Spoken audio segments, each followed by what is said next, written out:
Hello, everybody. Hi, Cindy. Hi, Lola. Can you guys hear me okay? Hi, Anna. Welcome to the webinar. Let me know if you can hear me okay. Hopefully you guys can hear my voice. Hi. Yay. Yay. Thank you for joining today. Happy Halloween. Happy Samhain. Is anybody joining in costume? I would love to know. If you're in costume, what are you dressed as? I'm dressed as a pregnant steampunk right now, but later on tonight I'm going to be Tom Hanks from Castaway, and my belly is going to be Wilson the volleyball. I'm so excited. I went to a doctor's appointment this morning at 8 a.m. in full costume. Yeah, because that's how I roll. I love dressing up. So, anybody else in costume today?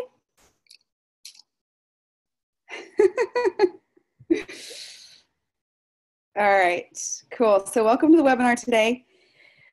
Today we're talking about 13 because it's Halloween, so we're using some spooky numbers here, but 13 is actually my lucky number. We're talking about 13 ways to develop your intuitive gifts. And the reason why I'm doing this webinar today is because, let's see, this would have been, I think, 3, 4, 5 weeks ago. I taught a webinar on how to be empathic, an empath without being codependent. And being an empath and being a psychic really, or being intuitive, they all go hand in hand. And I noticed a lot of people were really interested in that part of my story from that webinar. So I was like, you know what?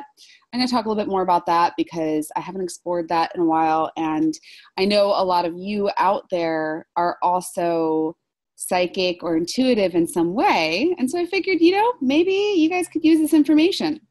Not everybody has had training or a space to develop this stuff. So this would be just like a little intro for you guys. So awesome. We've got Anna, Cindy, Heather, Lola, Nilda, Ryan, Tracy, yay, and Lauren Harry. Awesome. Glad you guys are here. All right. So it's also Wednesday, so happy Wednesday, guys. It's a kind of a shamanic Wednesday today with a flaming sword and some deer antlers. So who would like to share their wins? You can raise your hand. Hop on the line. What are your wins on this beautiful Halloween day? Raise those hands or type it in the chat box. It's up to you. My win today is I got my blood drawn 3 times before 10:30 a.m. and I did not pass out. No, I'm just kidding. Really though, you know what? My win is that I've been waking up every morning at 5 a.m. since we got back from Europe and meditating for an hour. And that feels really good. I fell out of the habit while we were in Europe. So it feels good to be back on that. Forgiving people today. All right, Tracy. Great. Anybody else want to share a win? Just raise your hand and I will call on you and you can hop on the line and share your win.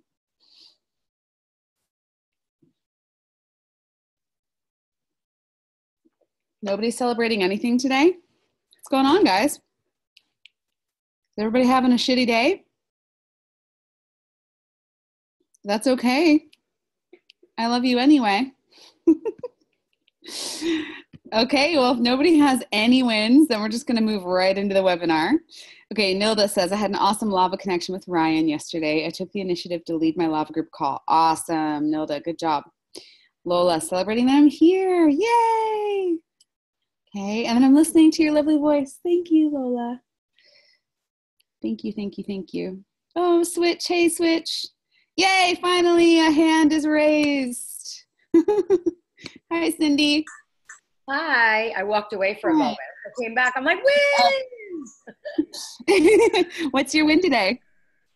So I recognized last night when an old client came back after a few years, and she was between 22 and 24. I saw her, and now she's 27, and she said the reason why she is the woman today is because of me and because of all the work that we did together in those 2 years, and how she gets to speak her truth and how she speaks up for herself. And when she doesn't, she notices it, and she's now called me back so she can go deeper.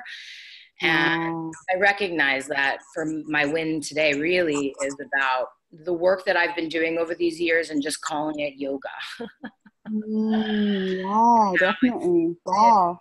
Time to step up and create bigger and brighter things. So that's 100%. Share later more. Wow. How powerful is that? Yeah. Corey says, get this testimonial, which is true. Cindy, are you going to ask her to make a little video or maybe write something for you? It's good to keep these. Okay, cool. Awesome. So I know she's not the only one, Cindy. So it's definitely good to have these experiences recorded somehow, just so, like, if only for you to remind yourself of your own amazingness, your own power. So cool. I love that. Oh, and Cindy, that's also a reminder for you too, right? Speaking your truth. Yes. So big. That's so big. Thanks, Cindy. Thanks. Oh, that's awesome. Okay. Nicole, my win is that I found a community of people here in Boston that I've been wanting to be a part of for a while and finally took the leap to join them. Woohoo! What kind of community, Nicole? I'd love to hear.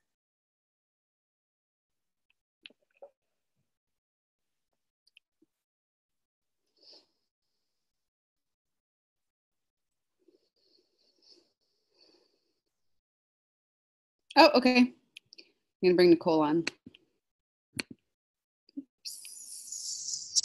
Can you hear me? Hey, Nicole. Yeah, we can hear you. Hello. I figured it'd be easier than me typing it out. Yes. Yeah, no, this is a huge win because it's like a moon club that is bigger than I am. And it was really cool because before I joined Bizcraft and Coachery, Audrey asked me what like my ideal group of community would be. And I was saying like this group of people, but I always felt like so little compared to them. Wow. So now I'm like, wow, I don't feel little compared to them. Like I went to the meeting and I felt like an equal. I felt like I actually like brought a lot to the table, and it was really, really cool. Wow, that's amazing. Yeah. So is this, do they meet once a month or? Yeah, they meet once a month in person, and it's free too. So I'm like, Wow, a really cool resource to have. Yeah, that's amazing. Yeah, Cool. they have chapters like all over the place. You can find them on, I think it's I Am Moon Club, and it's just like a cool group of people. Okay. Yeah. Awesome. Thank you for that information. That's great. Mm-hmm. Thank you. Yeah. All right. Cool. All righty. Awesome wins today, guys. So let's move on into the webinar here. So what does it mean to be psychic? I just took the definition that came up on Google when I Googled it and put it up here, and I thought we could talk about it a little bit. So it says relating to or denoting faculties or phenomena that are apparently inexplicable by natural laws, especially involving telepathy or clairvoyance, aka psychic powers. So other words for psychic are or could be supernatural, paranormal, otherworldly, supernormal, preternatural, metaphysical, extrasensory, magic, magical, mystical, mystic, occult, psychic. Okay, clairvoyant, telepathic, having the second sight, having a sixth sense. I don't know why it says I'm not psychic down there, but so what does it mean to you guys when you hear the word psychic powers or intuitive gifts? What does that mean to you? What is the first thing that you think of when you hear that word? You just type it in. Knowing, says Lola. Trusting. Okay, great. Cindy. knowing and trusting, right? So being able to trust your gut, right? And your gut and your intuition are typically linked together. Believing in something bigger than what we can see. Woohoo! Yes. Connecting, says Tracy. Awesome. Feeling the unseen and the unfelt. Awesome, you guys. And what kinds of people are considered psychic? So when you think of someone who is psychic, I just wrote down a list, but I want to know what you guys think too. So we've got prophets all the way back to the beginning of time. You know, in ancient times, there were people who could see into the future. There were people who could receive messages from the beyond.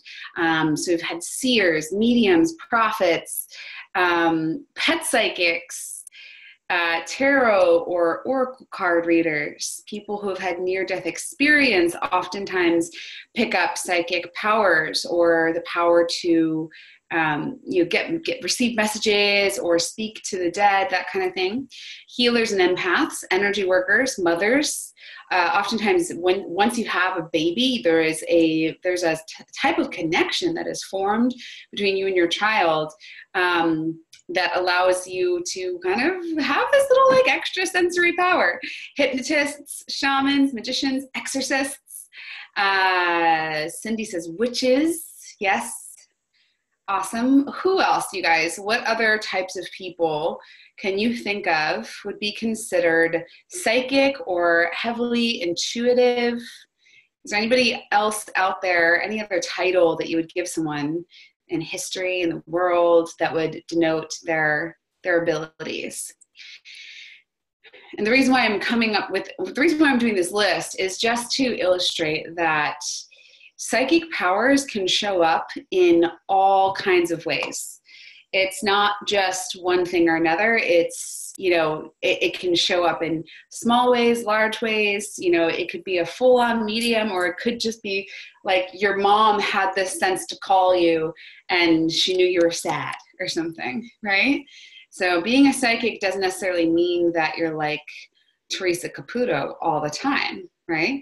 Lola says yoga teachers, healers, veterinarians, doctors, and preachers. Yes, definitely. So healers goes along with that for sure.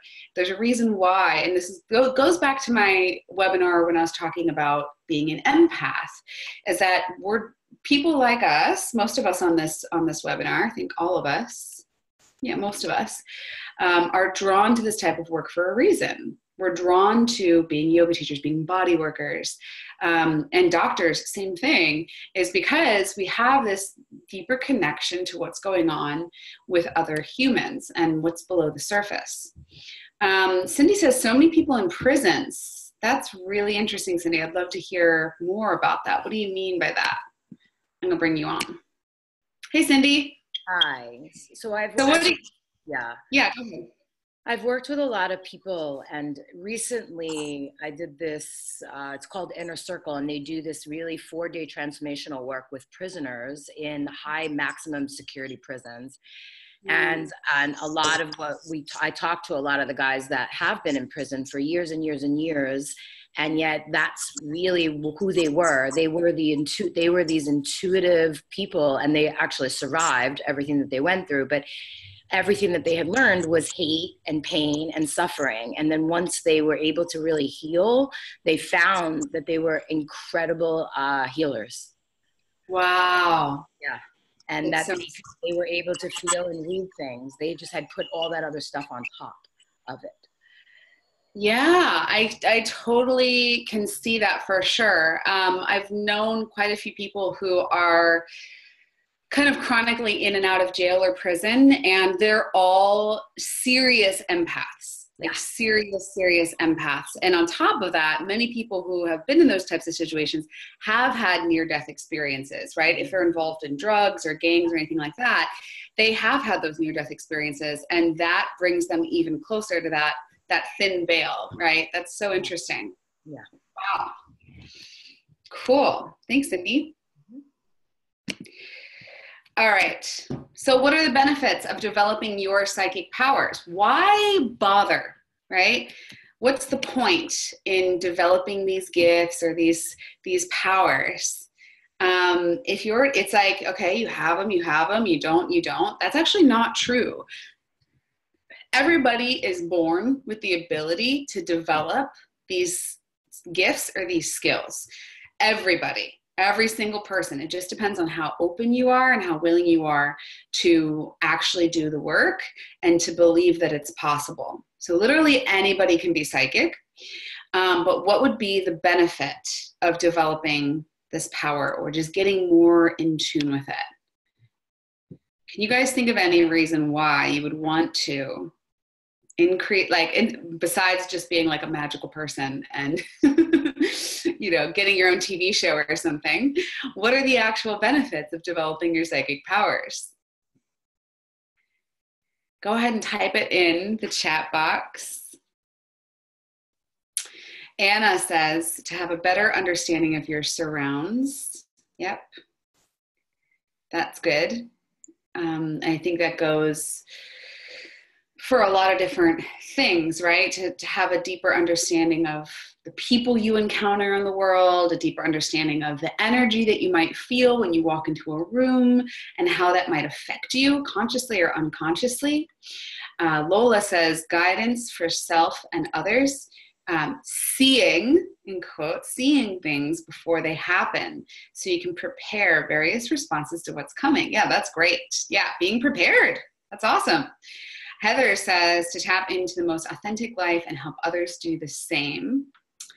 Agreed. I think that there is this whole other world of unseen entities, energies, whatever you want to call it, that people can go through their entire life not even thinking that it's there, not even realizing it's there, or being affected by it and not even knowing why, because they don't believe in this stuff or they don't bother to learn about it. So it's really interesting. Switch says knowing people or places to align with or to avoid. Yeah, that's big. So how many of you guys have met someone and gotten an instant gut feeling that this is not somebody that you want to be around? And either followed it or didn't follow it. And like, if you didn't follow that gut feeling, you kind of regretted it later.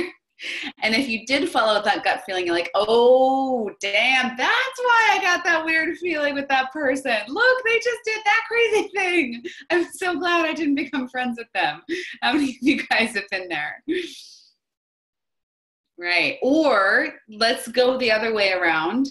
When you get a gut feeling about somebody, like you've known them your entire life, the instant you meet them, and you know that you are meant to do amazing work with them and that you're meant to be BFFs with them and that like this is like the beginning of something really magical. And then you follow that. Now that's really cool too. I have to say that I actually met Cindy and Lola and Jumbo all at the same time, at the same workshop. And I had that feeling about all you guys, which was amazing. And of course it turned out to be right. So I'm really glad I was able to listen to my gut at that time and just know that like, you guys were meant to be magical beings in my life. Yeah, Lola says the same thing. What? I swear like I knew you forever. Exactly. Yeah, like we've had lifetimes together or something, right? It's so cool. I love it. I love it. All right. So I also just, of course, made a little list here. Sorry about that. Okay, so some other reasons why it would be good to develop your psychic powers is so you don't get burnt out. So especially if you're a healer, massage therapist, body worker, Reiki practitioner, tarot card reader, yoga teacher, any of those things where you're encountering other humans or helping them out in any way, you don't want to get burned out. And if you don't develop your powers, they're going to either come out in a flood, like in a waterfall, and then you're going to be drained, or they're going to be unpredictable, or it's just, if you're more aware of them and they're more developed, then you have better control over how much you're giving out, how much you're using, and how much you're kind of reserving. So you don't want to get burned out. Psychic burnout can be it can have a lot of negative effects on your immune system, It can have negative effects, obviously, on your mental state. So some signs of psychic burnout include increased anxiety, insomnia or disrupted sleep, digestive problems, inflammation in your body, and fatigue, exhaustion.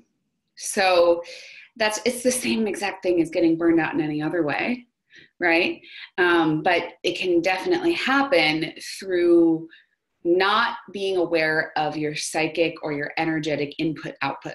Okay, so you'll be a more effective healer / coach, right? So you'll be more effective as well if you know what you're using, how and when, instead of just letting it randomly burst out of you. You'll be able to interpret the signs and symbols around you and the meaning they have in your life. You'll be able to make more empowered choices. So I think, like Switch said, right? You'll be able to tell who's this good person, who's a bad person when you meet them, or should I move here, or should I take this job, or any of those things, right? You'll be able to make more empowered choices instead of feeling confused or iffy all the time, because you'll get that very clear gut feeling. And here's another cool thing. You'll be able to clear negative energy from your house or from around you personally, from around your own personal field, or you could do it for a friend if you really want to. That's a really cool skill to have. How many of you guys have moved into a new place? And I don't know how many of you do clearings when you move into a new apartment or a new house. You should. Every new place you move into, you should energetically clear, which I can teach you a little bit about. But if you didn't clear it and you moved into a new house, there's this one corner that just makes you angry or just feels icky. Yeah, Cindy says every time. Right, living spaces take on the energetic atmosphere of the people who've lived there before them. And it gets heavy if it doesn't get cleared. And you could call it a haunting, you could call it ghosts, and sometimes it is, I think. That's my opinion. Sometimes it's literally just old stagnant energy. Maybe there was a couple that lived there before you that always fought in their bedroom, and you're going to go in and you're going to sleep in that bedroom, and you're going to want to get really good sleep, but there's that energy that's stuck in there, right? So to better understand what energy belongs to you or to someone you're working on and what energy needs to be released. So sometimes we take on that energy ourselves, we carry it with us. It can get stuck to us like a little parasite. Or there could be somebody you're working on with body work or yoga or energy work who also has something that doesn't actually belong to them, belongs to somebody else that's stuck on them. And you'll be able to distinguish how to clear that and what needs to be cleared versus what is actually their own shit, right? Okay, so these are just a few awesome reasons to develop your psychic abilities. Heather says, I didn't do this when I was younger, and my daughter would see a man in the corner. I wasn't tapped into anything during that time and ended up moving instead. Wow, Heather, geez, that's really freaky. Oh my God. See, here's another thing. Little kids, babies, I believe, this is my personal opinion, and this is something that you can look up in other areas too. A lot of people agree with this, that babies are born, and pets too, but specifically babies are born without that veil. Right? And for whatever reason, babies oftentimes see ghosts, and the little kids see ghosts as well, or angels or devils or men in the corner. And for whatever reason, as they get older, they start to slowly close down that connection. Unless that connection is nurtured by someone and encouraged by someone near them. So if that connection is discouraged by anyone, you will mentally shut it down, shut it off. But if you stay open, you can continue that connection. Now, just because maybe you guys on the webinar today, maybe you saw stuff when you were a kid and you don't see it anymore, or you felt it when you were a kid, you don't feel it anymore. It doesn't mean that connection is closed down. I'll talk about that in a second. So you can always open it back up again. But yeah, that's a really interesting experience, is to talk to little kids kids that are old enough to talk, but still young enough that they don't know any better. They don't know like what's considered weird by certain people or naughty, or like, you shouldn't talk about that, right? Talk to them about what they see, and you'll learn some really interesting stuff. All right. So for me, I'll just tell you guys really quick. Again, I talked about this a little bit during my last webinar about being an empath. And I'll just kind of review it quickly, my story about how I've developed my own abilities. So as a little kid, I always saw ghosts. I always saw angels. When I would go to church, I would like see God. I would talk to God. I would like, literally see things. There was a ghost in my mom is also psychic, and my sister as well. And actually we had a ghost in our house when I was little that my entire family saw, except my dad. He was just too tired, I think, from work, and he drank a lot of beer. But everybody else in my family saw this ghost of this little kid in our house for years. I mean, we lived there from the time I was born until I was 11. And we would see this little kid in the house all the time. We had a name for him, actually. And so I grew up in an environment where seeing ghosts and talking about this stuff was pretty encouraged. My mom had like a library of ghost stories that she had experienced throughout her life, real ghost stories that I have memorized. You guys can ask me about it anytime you want. And so as a little kid, I started collecting my own stories, certain friends' houses or certain parts of the neighborhood, certain experiences I would have. I would kind of like file them away. And some of them were scary. Some of them were not scary. It was kind of just one of those things where I didn't know that, whether this was normal or not. So I just took it all in and experienced it and remembered it and was very, very open to it all the time. All the way up through high school, I was always fascinated with it. I was always looking for it. When I was a teenager, I started actually going out and seeking experiences that would open me up even more to this kind of stuff. Before I knew anything about protecting myself or clearing energy, I would go to abandoned insane asylums and old scary houses, like places that were really scary haunted, and I would just go and explore. Just to have that experience. I liked being scared. And again, I was not thinking about the energetic impact of all of that stuff. So who knows how that affected me as a teenager. But that's another story. And then, so of course, most of the houses I lived in growing up were haunted on some level. And then when I was about 19 or so, I dated someone for a while, for about 3 years, that really didn't believe in this stuff. And I shut it all down. So I shut down that whole connection for about 3 or 4 years, actually more about 5 or 6 years, because I think it was a combination of just not living somewhere that was haunted for a long time, and also shutting down that connection in my mind, not being open to it, that I just didn't have any experiences, didn't think about it until I moved into this house in Chicago on the second floor here. This place was crazy. There was like no way to deny that this place was haunted. So when I was about 25, I think I moved into this place, and I had a bunch of roommates, and there were experiences that we would have in this place that were just totally unexplainable. We had 2 roommates that believed in ghosts and 2 roommates that didn't. So it was me and one other girl that were believers, and 2 other people that were total skeptics.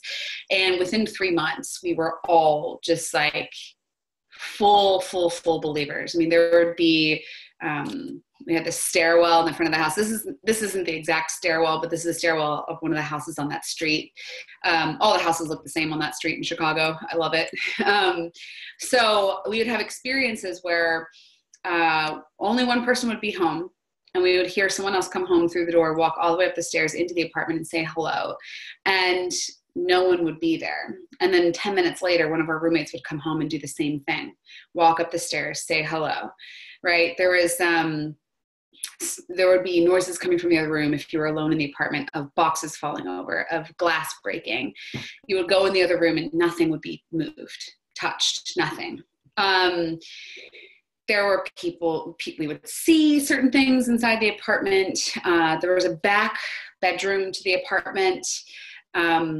that was kind of like a sunroom where one of our roommates lived. And she actually was struggling with drug addiction at the time, with heroin. And that had a really, really dark energy to it, that whole back part of the house. And this comes back into the story in a minute. That's why I'm talking about it. But so there was all kinds of stuff like that happening. We lived there for a year. And at that point, I did do a clearing. I just burned some sage. I didn't really believe in that stuff yet, though, you guys. I was still pretty like, oh, this is kind of phony. But I was a massage therapist. I was in that world, so it's like, all right, I'll burn some sage. Okay, ghosts, you can go now. And that would kind of work for a couple months, but it would all just kind of come back. Right. So what ends up happening is I feel like there's this dark energy following me for a little while. I mean, there was some crazy stuff. We end up leaving. I go traveling for a year. I come back eventually. So I leave in 2010. And then in 2014, I moved to Asheville, North Carolina. Sorry, sometimes this happens where the slide goes blank. Here we go. So I moved to Asheville, North Carolina, and I met this amazing woman named Raven Sinclair. She's so awesome. She is a shamanic priestess. She's also a psychic medium. She has a few books out. She is just the coolest lady, and she was drawn to me from the minute she met me. She came to our yoga studio, and she invited me to be part of her shamanic priestess process, which is a year-long process of studying how to become a shamanic priestess. And included in that, she is like your psychic mentor, because those are her special gifts. So that's what she passes down to the people who train with her. And so I didn't have any money. She let me join her training for free, which was amazing, just in exchange for yoga at our studio. And I went to this training, and it was, we would meet every other month for about 4 days up in her cabin in the mountains. These are the women that I trained with. They were amazing. And during this time, we learned a lot of different things about this shamanic priestess process, but also about how to develop our psychic gifts. So this is where I really started honing the gifts that I did have and learning how to control them, learning how to turn them on and off, learning how to deepen them, and learning how to do basic clearings for people energetically. So it's really a really, really cool experience. I highly recommend it, you guys. You can look up wherever you are in the country, just look up the shamanic priestess process, and you can experience something like that for yourself. There are leaders facilitating this process all over the country. And so what's funny is we left Asheville. So I studied with Raven for 2 years. We left Asheville in 2016. And before we moved to Scotland, we went back to Chicago and stayed with our friends on the same street that I used to live on 6 years previous to that. Okay. So I'm walking down the street, and the girl comes out of my old apartment, and I'm looking up at the apartment, and I'm like, man, oh, that was a crazy place to live. This girl comes out, and I'm like, oh, hey, do you live there? She goes, yeah. And I was like, this might be a really weird question, but have you ever experienced anything kind of supernatural in that apartment? And her jaw just dropped. She was like, how do you know that? And I was like, I used to live there 6 years ago. And I said, what do you experience? She described everything that I just told you guys. The voices coming home 10 minutes before the actual person comes home, the boxes and the glass shattering from the other room, pets being freaked out. That's something I didn't mention. We had a dog who would just get freaked out and stare at things, and all the hair would stand up. Even down to the roommate who lived in the back room was struggling with a heroin addiction. Yeah. So all of the same things that would happen to us happened to her in this apartment 6 years later. And I was like, all right. And Kit is standing next to me. And of course, Kit goes, how much do you charge for a clearing, babe? And I was like, oh my God, I've never actually done a clearing before, but I was trained and I was excited to do one. So I was like, all right, I'll do it for $50. So she said, okay, can you come tomorrow? I said, yes. We're literally on our way to move to Scotland. And I'm just like, yeah, let me go do a exorcism at this person's house real quick. Okay. So I go back the next day with my drum, with my sage, with my Palo Santo. And this is also, you guys, in the meantime, during all these years, I've been to forest yoga teacher training. I've done a bunch of other trainings as well, in addition to the shamanic priestess process. And I go back into this apartment, and sure enough, I feel the same energies in there, and I clear them one by one. There was one that I couldn't quite clear, the nasty one in the back room, but I was able to feel them more strongly, and I was able to invite them to be at peace, to leave that place, and to go be where they needed to be. And so that was a really, really powerful way for me to come full circle from this experience that I had and help someone else have peace in their home where they were experiencing all these scary things, right? And really all it was these energies that needed to be set free, and they needed to know that they were safe. That's really what it came down to. So that is kind of my psychic story. And ever since then, so that was in 2016. And ever since then, I've, I have been developing in different ways. Of course, I use it during body work and during my coaching processes. If I'm on the phone with you, sometimes I'll close my eyes. It's because I can pick up on things better with my eyes closed energetically. And so that's my little story of how I kind of like realized my intuitive or psychic powers and developed them a little bit. So let's get down to the 13 ways. You guys ready? Happy Halloween! I love these pictures.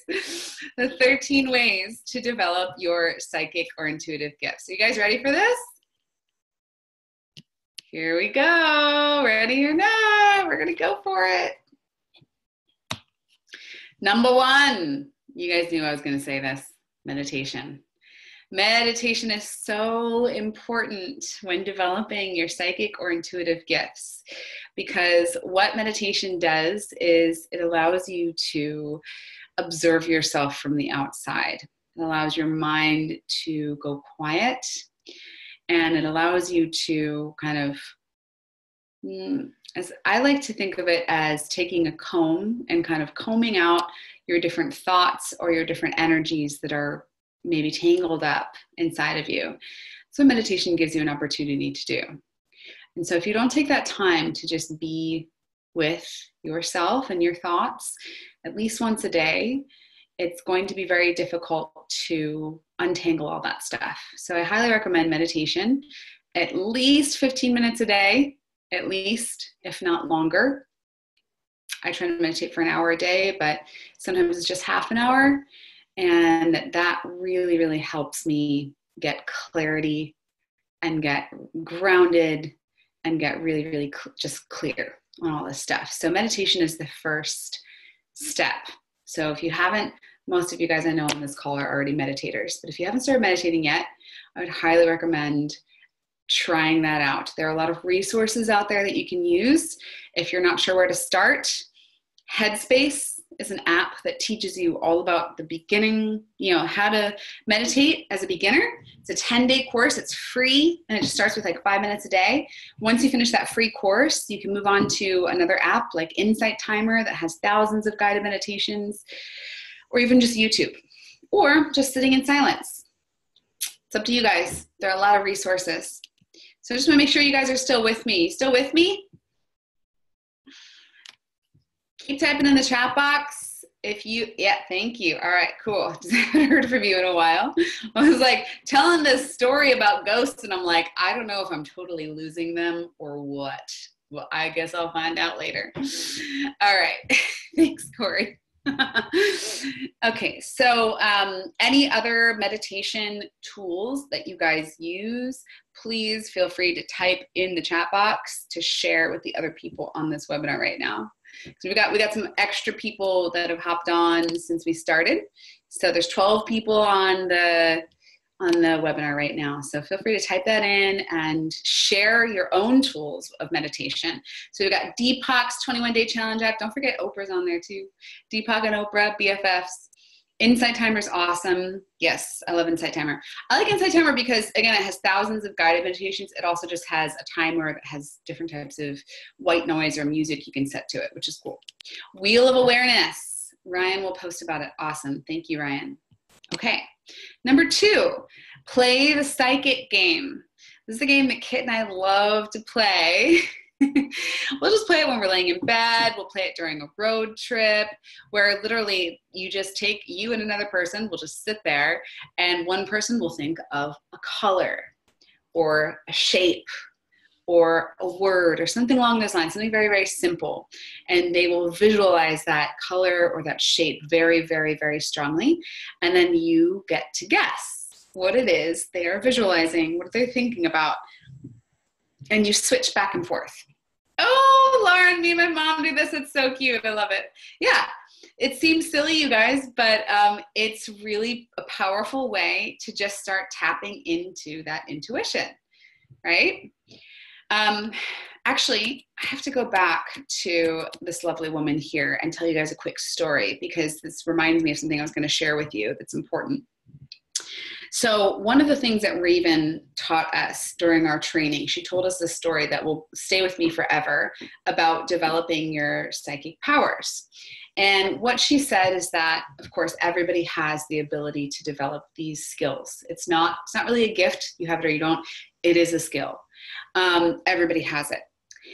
And there are two big things to remember when you're first developing them. The first one is basically not to be embarrassed about it, but just to say the first thing that comes to your mind, even if it feels really crazy, even if it feels like, where did that even come from? Say you're hanging out with a friend getting coffee and all of a sudden you get this like vision of a lumberjack in your head. Say it out loud. So this is her first recommendation, is just when you get a nudge, when you get an intuitive hit, if you're giving body work to someone and all of a sudden you see a witch being burned at the stake, depending on how well you know this person and how open the session is, say it out loud. A good way to kind of approach talking about this kind of stuff is like, I don't know if this means anything to you, but I just had this vision. I'm picking up on this thing and I don't know if it means anything to you, but I just felt this feeling, right? That's a great way to approach having those kinds of conversations, especially if it's with someone you don't really know very well, or someone who's not used to this kind of stuff. So that is the number one thing. It's just don't be embarrassed. Have full confidence in it, even if it feels crazy and ridiculous, and just say it out loud. And just start saying it out loud all the time. Sometimes you'll be right. Sometimes you'll be, the other person will just, their jaw will drop and they will just be in shock. And they'll be like, how did you know that? That was my grandmother or whatever, right? And sometimes it'll totally miss the mark. And you'll be like, oh, well, okay, moving on. Number two, she was hiking in the woods with her fiance, who's her husband now, Steve. They were hiking together in the woods in Asheville. And he was saying to her, I don't know if I could ever be like you. You're just so powerful. You just have these amazing skills. And I just, it's really cool that you have them. And I wish I had them too. But I just don't think that I'm able to have, I was saying that I'm able to do that. And Raven said, all right, well, let's just play the game. Tell me exactly what it is you see. And don't think of how ridiculous it is. Don't think that it's silly. Just say it out loud. And he said, all right, fine, this feels crazy, but right now I'm looking over to the right and I see this giant Native American man in traditional dress. But it's not like any traditional dress I've ever seen before. And Raven goes, okay, is he wearing this, this, this, and this? She described his full costume. He said, oh my God, yes, he is. They were psychically seeing the same thing in the woods in Asheville. And there was just some, Native American ancestor, grandfather, mountain spirit guy just hanging out. And that was Steve's first experience actually having his intuitive powers confirmed. So, Sarah Corkin says, this has been so important for me, sharing impressions with people, even if I don't know why. Yes, it's huge, you guys. It could be something really healing for someone else as well, which is a really cool thing about it. All right. So playing the psychic game, doing the colors and the shapes, right? But also just literally just turning it on and saying whatever comes to your mind and just seeing what happens. Number 3, read. There are so many books out there about how to develop your psychic powers. I will post a couple in the Active Volcano family that I really like after this webinar is over. I did not put them on the webinar, but I'll post the links in the Active Volcano family so you guys can take a look at those books. And just commit, if you really, really, really want to develop these powers, commit to reading 10 minutes a day. That's all you have to do, just a little bit at a time, and applying what you learn in those books. So Corey says, yeah, I was teaching yoga and doing body work on high schoolers, and a question popped into my head. I asked him the question and he freaked out because it resonated with him so much. Yes, exactly. All right, Anna, no problem. I will get you that book list and I will tag you in it too. Okay, bye Nilda. Number 4 is community. So I love what Nicole said at the beginning of the call. She just joined this moon club, right? Or like the community that I joined, the shamanic priestess process. Like I said, it is a whole nationwide thing. Actually, I think it might be worldwide. So we have our own Facebook groups. We have our own app that we connect with each other about, and we talk about all this stuff. And we talk about stuff that, you know, we don't have to be worried about what other people are going to think when we talk about this kind of stuff on these groups. So having community that supports you in this process is really, really important. Whether that means developing your own community or creating something new within the community you already belong to. For instance, the Active Volcano family. Why not start like a psychic gifts chat to have once a month or once a week, where you just hop on Zoom with other people and you practice this stuff or you talk about this stuff, right? So having other people to support, yeah, I'm down too. That'd be fun. Having other people to support you in this process is huge. They can be your guides, they can be your mirrors, they can just be your support system. Just like those ladies were to me, which is really funny. The ladies in the picture that I was in, the other priestesses I trained with, we were all so different. One was like this woman who had this Catholic mom blog.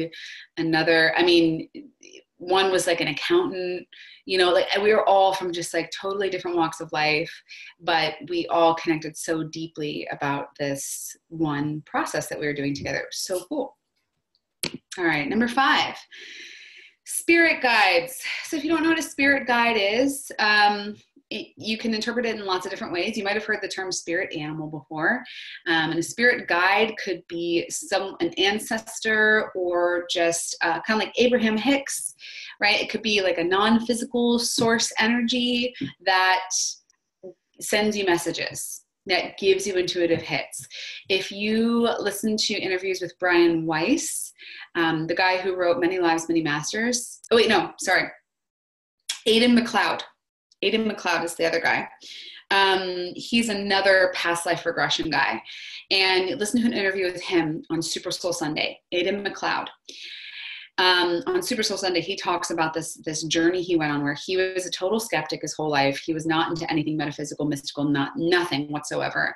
He was in his 30s and he was in a bookstore in Florida, and all of a sudden his dead uncle appeared right next to him. I was like, hey, dude. And he was like, what are you doing here? You're dead and I don't believe in ghosts. And the uncle was like, I'm actually a spirit guide now. So when I made my transition, my soul was at a certain level to where I was invited to become a spirit guide. And I would love to introduce you to these other guides. So this guy, Aidan McLeod, who had never thought about any of this stuff before, all of a sudden had this like group of spirit guides of like souls who had previously been embodied multiple times, who were there to tell him things about humanity, about the human experience, about the soul, about all of this stuff. And he's written a few books too, you guys. He's pretty awesome. And so he talks about the different levels of the soul and the full journey that your soul has to go on through multiple different lifetimes in order for it to complete its purpose and then become a spirit guide. So I love that idea. And you know, he talks about the similarities between spirit guides and guardian angels. There's no difference, really. They're the same thing. So it just depends on what your background is that will determine your terminology for this stuff, right? Whatever you prefer to use is up to you. So Okay, Nicole, I will put him on the book list as well. I'll put all this on the book list for you guys. Yeah, his stuff is amazing. I love you too. Yeah, so I need to actually make a note of that because pregnant brain, I will forget. It might be actually Ainsley McLeod. It's either Ainsley or Aiden. Okay. Got it. I'm just making a note for you guys. Cool. So spirit guides. So inviting in your spirit guides, doing specific meditations that will open you up to getting in touch with your spirit guides, requesting that they step forward. Sometimes even, you know, if you've done some forced yoga stuff with us, I've led several wiser self meditations that could also be a way to access your spirit guides as well. And so listening to your spirit guides, Teresa Caputo is in touch, and like, she's the Long Island medium, you guys.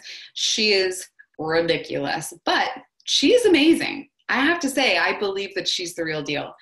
And I love how absurd she is, but she talks about her spirit guides too. She talks about people from beyond giving her signs and symbols when she interacts with others out in the world, and that give her messages to give to these people. So she will go out to the grocery store and she will be like, I'm seeing a rose.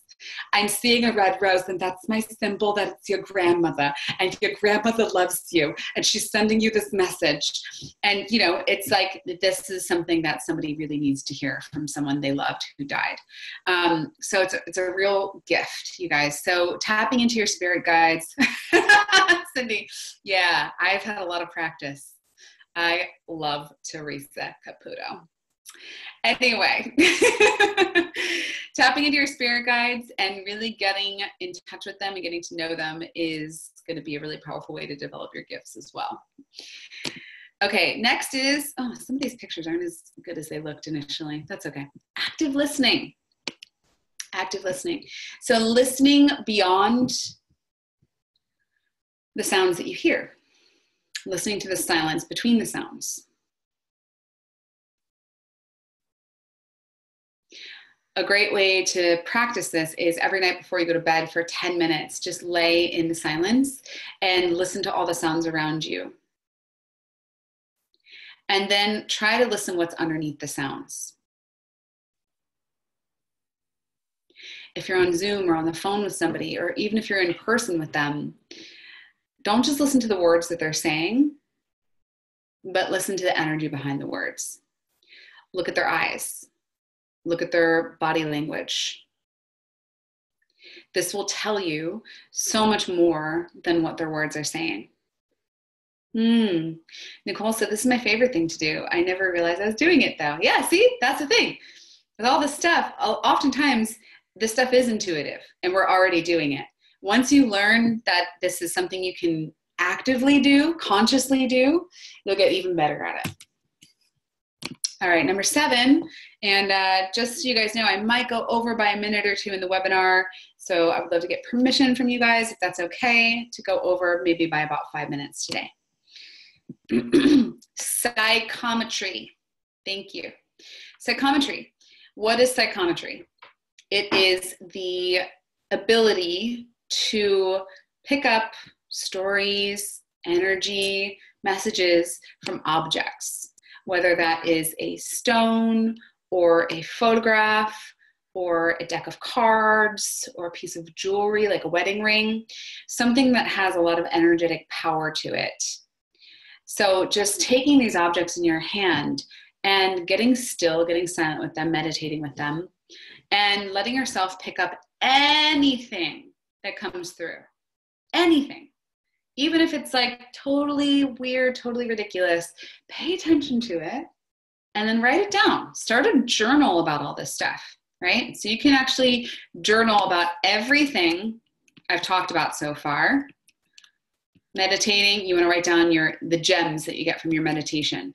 Play the psychic game. Maybe just jot down what were the times that you really felt you were right on, and you were. Reading, obviously, take notes when you're reading. Your spirit guides, yes, journal about that too. Active listening, What do you hear in psychometry? If you practice psychometry for 10 minutes a week, just picking up an object that has a lot of energy within it, holding it, and letting whatever stories come up, write them down. And maybe you want to ask somebody about them, maybe the person the object belongs to, or maybe it's just a practice for you and you don't really need to know. That's okay too. Number 8 is visit a haunted house or an antique store. And I don't mean like Universal Studios, Epcot Center, theme park haunted house or carnival haunted house. I mean, actually look up the haunted areas around you and go out to visit them. Sometimes they will be tourist attractions, and that doesn't mean they're not haunted though. It just means that they're recognized by so many people to be haunted, and they're owned by someone, so they charge admission. That's fine too. Or maybe they are abandoned. I would actually, obviously advise caution if you're going to go explore something like that. Maybe just explore the outside of it. You could go to a graveyard too, or even just an antique store, a real antique store, and just walk around.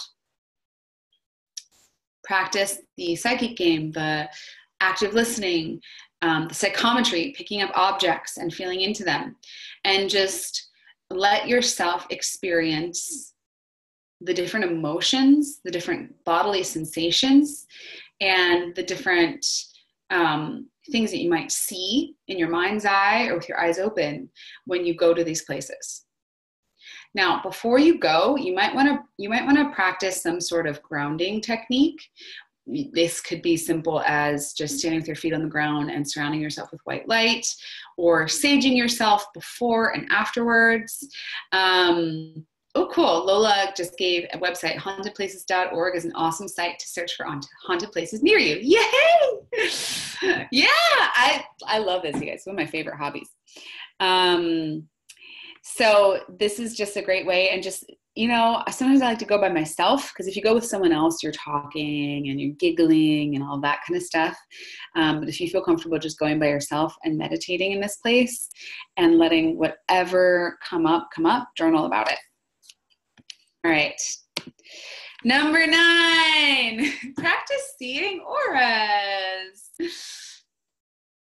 Okay, Cindy says in 1980, Friday the 13th came out and I walked with about 10 kids to go to the movie, then to a haunted house. I was 9. I love that you mentioned that. Used to do it as a kid. Love it. All right. So number 9 is practice seeing auras. The body has an energy field around it, you guys. It's science. It's not like something, oh, I believe in it, I don't. And some people can see the energy field, some people can't. Some people see colors, other people see textures. So practice seeing auras. The way you can do this is have a friend stand in front of a wall that is just a colored wall, works well, maybe a dark colored wall, and stand back about 8 feet. And as you look at your person, pretend you're actually looking through them. So kind of like a magic eye poster, let your eyes go unfocused and be patient. Focus in the area of around their third eye, and usually you'll start to see the first waves. Have you guys ever seen like a heat wave in the desert? Sometimes it can look like that. Sometimes you'll just straight up start to see color.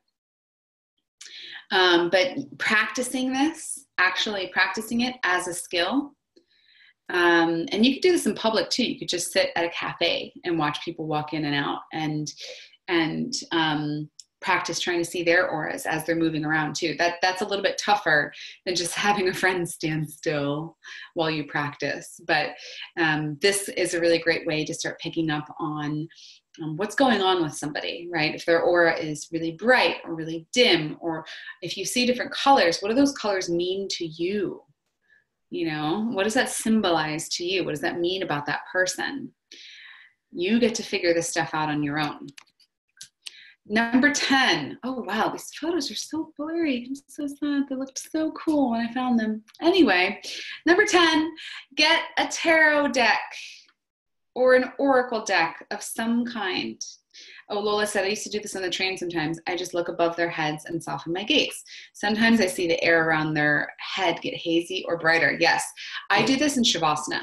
if I'm teaching a yoga class and people are in Shavasana, they're all laying still and the lights are dim, I will let my eyes go unfocused and I will look from person to person to see their energy. And that works really well for me.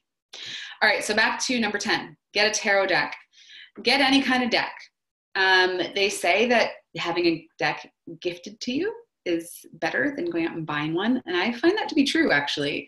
I've bought many decks, and most of the ones I've bought, I don't connect with personally. But the ones that have been given to me as gifts, I feel very connected to. And just start playing with it. You pull a card out at any given moment. If you have to make a decision about something, or if you have a friend who needs advice on something, if you just want to get a message for the day, give yourself a little 1-card reading or 3-card reading and just see what comes of it. Look it up in the book, look it up what the meaning is of that card, and get to know your deck of cards like you know the back of your hand. Write down your notes on what each card means to you. And doing this is just a really great way. I think that tarot and oracle cards is a good way to tap into your subconscious, and it's a good way to just get your awareness increased. So getting a tarot deck and playing with that is a great way to just tap into that awareness. Number 11, learn to turn your gift on and off. So this is really important about developing your gifts. How many of you guys have, done, say, like a really intense yoga training or like Magma? You guys ever at Magma? And you come out and it's almost like you can read people's minds, or like you have like magnetic energy coming out of your hands, or like you feel just like so powerful. You're just like exploding with this energy and this power. And then all of a sudden you realize you're back in the real world and everyone kind of just like sucks it dry. Right? So learning how to be aware of that, and knowing that, okay, my energy is really high right now. How do I just channel this back into myself instead of pouring it into everyone else?